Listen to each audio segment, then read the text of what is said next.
සුදත් විජේසේකරා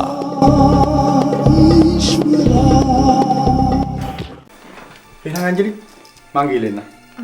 බොහොම ස්තුතියි ડોක්ටර්. ඕකේ. සිරිසේන මාමේ මේ බෙහෙත් ටික අරගෙන එනවද? හොඳයි දුවේ. මාමේ මේ ගැන කිසිම කෙනෙකුට කිසිම දෙයක් දැනගන්න ඉඩ තියන්න එපා.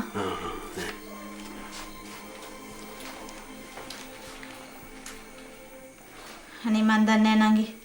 මට නම් මේවා කිසිම අගක් මුලක් තේරෙන්නේ නැහැ. අනිත් එක ඔයාලට බොයිෆ්‍රෙන්ඩ් කෙනෙක් හිටියෙත් නැහනේ. අක්කේ මටත් මේකේ කිසිම අගක් මුලක් තේරෙන්නේ නැහැ. ඒ කොහොම වුණත් මම මෙයාව හොඳට දන්න කෙනෙක්. මොන වුණත් කමක් නැහැ. අපි ඉස්සෙල්ලා මෙයා ට්‍රීට් කරලිමු.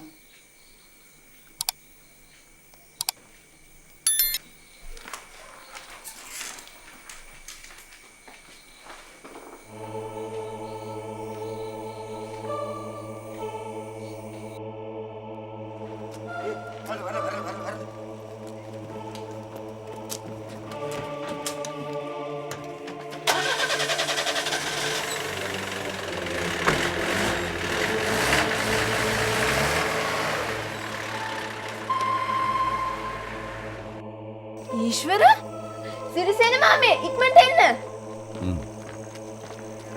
අපි මෙයාව ගෙනිමු වාහනේට.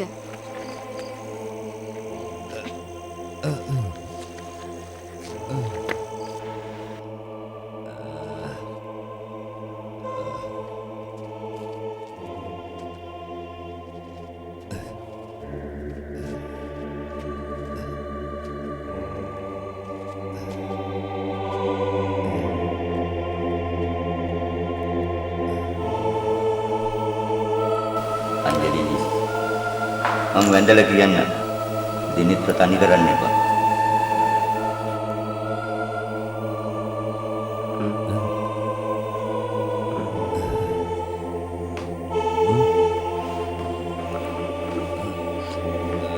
කලබල වෙන්න එපා දෙනෙක්. ඔයා දැන් ඉන්නේ මගේ ගෙදර.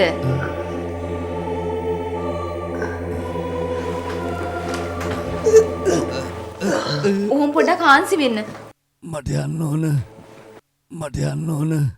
ඔහොම පොඩ්ඩක් හාන්සි වෙන්න. හාන්සි වෙන්න. ඔයාට තාම සනීප මදි.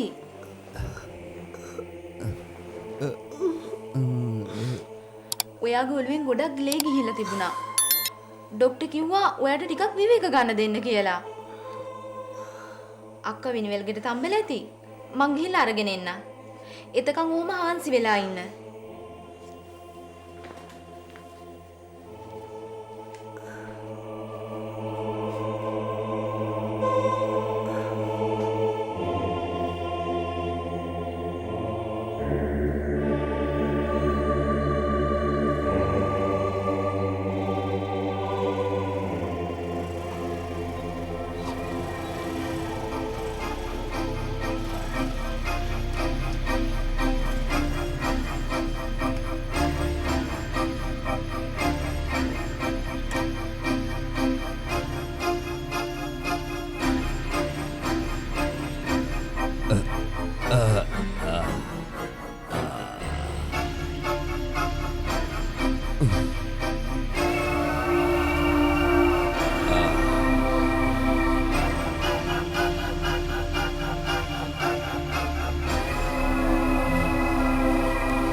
එදා පාක් එකේදීත් බොරු සෙවලයක් දැම්ම නේද?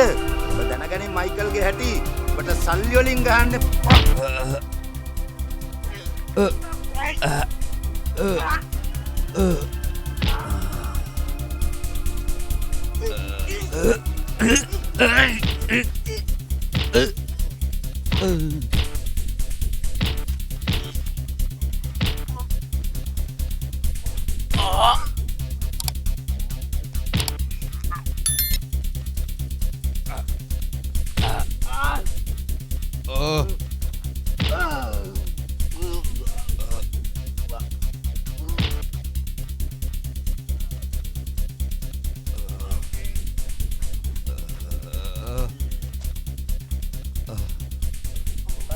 කළා දාමු ඔක.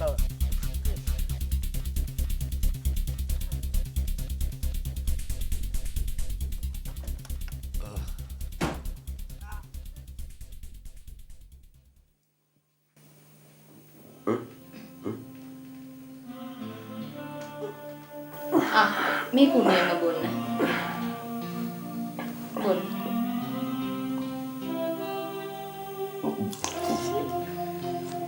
බොන්න බොන්න බොන්න. බොන්න බොන්න. කුණියම බොන්න. මහලොකු චණ්ඩියා. ගිනි වතුර බීලා මහ පාරවල් වල ගහ ගන්න පුළුවන්. ඒ වුණාට මිනිවෙලකට වතුර ටිකක් දී ගන්න බෑ.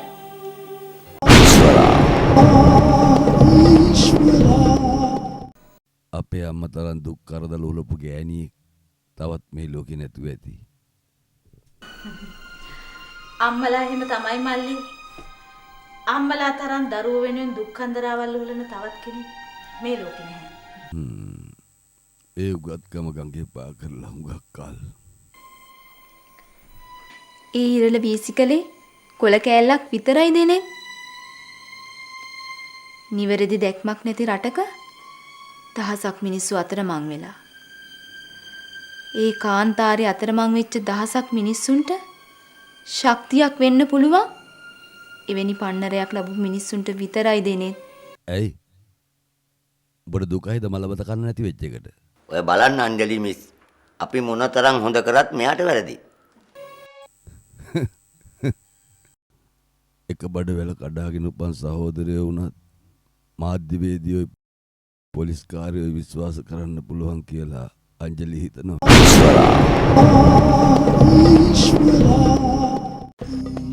2007 වසරේ නිෂ්පාදනය කළ සිනමා ශාලාවකින් රූපවාහිනී තිරයකින් ඔබ කිසිදා නොදුටු අලුත්ම චිත්‍රපටයක් ශ්‍රී ලංකාවේ ජනප්‍රියම නළුනිලියන් සමග පුදාගේ පලාමල්ලෙන් කොටස් වශයෙන් බලාපොරොත්තු වන්න. ඊශ්වරා